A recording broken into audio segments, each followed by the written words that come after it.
साथियों, माघ महीने को जल से जोड़ने का संभवतः एक और भी कारण है। इसके बाद से ही सर्दियां खत्म हो जाती हैं और गर्मियों की दस्तक होने लगती हैं। इसलिए पानी के संरक्षण के लिए हमें अभी से ही प्रयास शुरू कर देने चाहिए।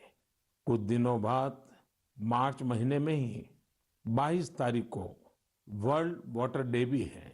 मुझे यूपी की आराध्या जी ने लिखा है कि दुनिया में करोड़ों लोग अपने जीवन का बहुत बड़ा हिस्सा पानी की कमी को पूरा करने में ही लगा देते हैं।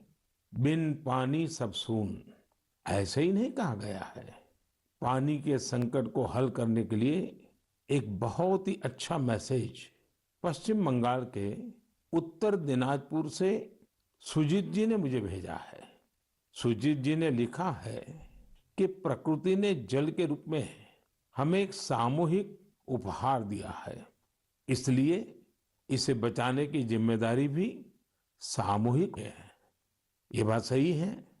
जैसे सामूहिक उपहार है, वैसे ही सामूहिक उत्तरदायित्व भी है। सुजीत जी की बात बिल्कुल सही है। नदी, तालाब, झील, वर्षा या जमीन का पानी, ये सब हर किसी के लिए है। साथियों, एक समय था जब गांव में कुएं, पोखर, इनकी देखभाल सब मिलकर करते थे। अब ऐसा ही एक प्रयास तमिलनाडु के तिरुवन्नामलाई में हो रहा है। यहाँ स्थानीय लोगों ने अपने कुओं को संरक्षित करने के लिए अभियान चलाया हुआ है। ये लोग अपने इलाके में वर्षों से बंद पड़े सार्वजनिक कुओं को फिर से जीवित कर रहे हैं। मध्य प्रदेश के अगरोदा गांव की बबीता राजपूत जी भी जो कर रही है, उससे आप सभी को प्रेरणा मिलेगी। बबीता जी का गांव बुंदेलखंड में है। उनके गांव के पास कभी एक बहुत बड़ी झील थी जो सूख गई थी। उन्होंने गांव की ही दूसरी महिलाओं को साथ लिया और झील तक पानी ले जाने के लिए एक नहर बना दी। इस नहर से बारिश का पानी सीधे झील में जाने लगा। अब ये झील पानी से भरी रहती है। साथियों, उत्तराखंड के बागेश्वर में रहने वाले जगदीश कुनियाल जी का काम भी बहुत कुछ सिखाता है। जगदीश जी का गांव और आसपास का क्षेत्र पानी की जरूरतों के लिए एक प्राकृतिक स्रोत पर निर्भर था, लेकिन कई साल पहले ये स्रोत सूख गया। इससे पूरे इलाके में पानी का संकट गहराता चला गया। जगदीश जी ने इस संकट का हल वृक्षारोपण से करने की ठानी। उन्हें पूरे इलाके में गांव के लोगों के साथ मिलकर हजारों पेड़ लगाए और आज उनके इलाके का सूख चुका वो जल स्रोत फिर से भर गया है। साथियों, पानी को लेकर हमें इसी तरह अपनी सामूहिक जिम्मेदारियों को समझना होगा। भारत के ज्यादातर हिस्सों में मई जून में बारिश शुरू होती है। क्या हम अभी से अपने आसपास के जल स्रोतों की सफाई के लिए, वर्षा जल के संचयन के लिए 100 दिन का कोई अभियान शुरू कर सकते हैं? इसी सोच के साथ अब से कुछ दिन बाद जल शक्ति मंत्रालय द्वारा भी जल शक्ति अभियान कैच द रेन भी शुरू किया जा रहा है। इस अभियान का मूल मंत्र है catch the rain where it falls when it falls. हम अभी से जुटेंगे। हम पहले से जो रेन वाटर हार्वेस्टिंग सिस्टम है उन्हें दुरुस्त करवा लेंगे। गांवों में, तालाबों में, पोखरों की सफाई करवा लेंगे। जल स्रोतों तक जा रहे पानी के रास्ते की रुकावटें दूर कर लेंगे तो ज्यादा से ज्यादा वर्षा जल का संचयन कर पाएंगे। मेरे प्यारे देशवासियों, जब भी माघ महीने और इसके आध्यात्मिक सामाजिक महत्व की चर्चा होती है तो ये चर्चा एक नाम के बिना पूरी नहीं होती। ये नाम है संत रविदास जी का। माघ पूर्णिमा के दिन ही संत रविदास जी की जयंती होती है। आज भी संत रविदास जी के शब्द, उनका ज्ञान हमारा पथ प्रदर्शन करता है। उन्होंने कहा था, एक ही माटी के सब भांडे, सबका एको सृजनहार। रविदास व्यापई एक ही घट भीतर, सबको एक ही घड़े कुम्हार। हम सभी एक ही मिट्टी के बर्तन हैं, हम सभी को एक ने ही गढ़ा है। संत रविदास जी ने समाज में व्याप्त विकृतियों पर हमेशा खुलकर अपनी बात कही। उन्होंने इन विकृतियों को समाज के सामने रखा, उसे सुधारने की राह दिखाई। और तभी तो मीरा जी ने कहा था, गुरु मिलिया रैदास दीनी ज्ञान की घुटकी।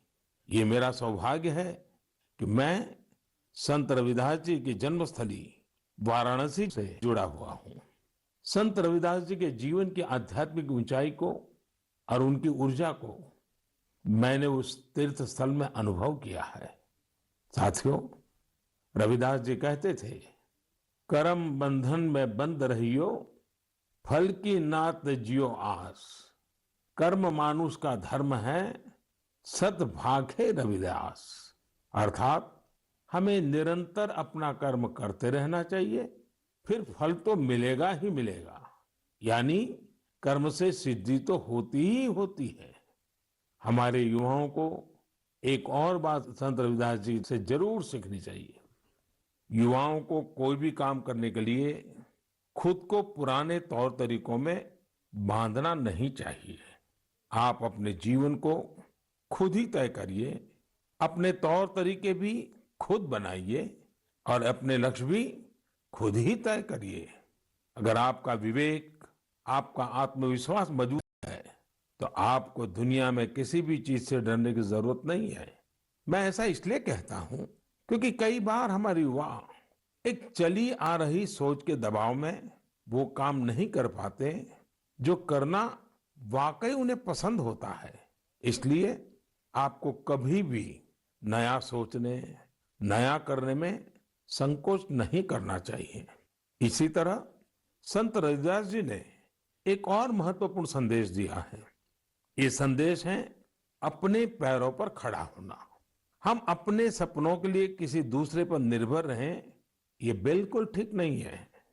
जो जैसा है वैसा चलता रहे। रविदास जी कभी भी इसके पक्ष में नहीं थे।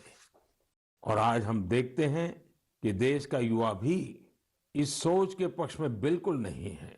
आज जब मैं देश के युवाओं में इनोवेटिव स्पिरिट देखता हूं तो मुझे लगता है कि हमारे युवाओं पर संत रविदास जी को जरूर गर्व होता। मेरे प्यारे देशवासियों, आज नेशनल साइंस डे भी है। आज का दिन भारत के महान वैज्ञानिक डॉक्टर सीवी रमन जी द्वारा की गई रमन इफेक्ट खोज को समर्पित है। केरल से योगेश्वरन जी ने नमो ऐप पर लिखा है कि रमन इफेक्ट की खोज ने पूरी विज्ञान की दिशा को बदल दिया था। इससे जुड़ा हुआ एक बहुत अच्छा संदेश मुझे नासिक के स्नेहिल जी ने भी भेजा है। स्नेहिल जी ने लिखा है कि हमारे देश के अनगिनत वैज्ञानिक हैं जिनके योगदान के बिना साइंस इतनी प्रगति नहीं कर सकती थी। हम जैसे दुनिया के दूसरे वैज्ञानिकों के बारे में जानते हैं, वैसे ही हमें भारत के वैज्ञानिकों के बारे में भी जानना चाहिए। मैं भी मन की बात के इन श्रोताओं की बात से सहमत हूं। मैं जरूर चाहूंगा हमारे युवा भारत के वैज्ञानिक इतिहास को, हमारे वैज्ञानिकों को जाने, समझे और खूब पढ़ें। साथियों, जब हम साइंस की बात करते हैं तो कई बार इसे लोग फिजिक्स, केमिस्ट्री या फिर लैब्स तक ही सीमित कर देते हैं। लेकिन साइंस का विस्तार तो इससे कहीं ज्यादा है। और आत्मनिर्भर भारत अभियान में साइंस की शक्ति का बहुत योगदान भी है। हमें साइंस को लैब टू लैंड के मंत्र के साथ आगे बढ़ाना होगा। उदाहरण के तौर पर हैदराबाद के चिंतला वेंकट रेड्डी जी हैं। रेड्डी जी के एक डॉक्टर मित्र ने उन्हें एक बार विटामिन डी की कमी से होने वाली बीमारियां और उसके खतरों के बारे में बताया। रेड्डी जी किसान हैं। उन्होंने सोचा कि वो इस समस्या के समाधान के लिए क्या कर सकते हैं। इसके बाद उन्होंने मेहनत की और गेहूं, चावल की ऐसी प्रजातियों को विकसित की जो खास तौर पर विटामिन डी से युक्त है। इसी महीने उन्हें World Intellectual Property Organization Geneva से पेटेंट भी मिली है। ये हमारी सरकार का सौभाग्य है कि वेंकट रेड्डी जी को पिछले साल पद्मश्री से भी सम्मानित किया था। ऐसे ही बहुत इनोवेटिव तरीके से लद्दाख के उरगेन फुत्सौग भी काम कर रहे हैं।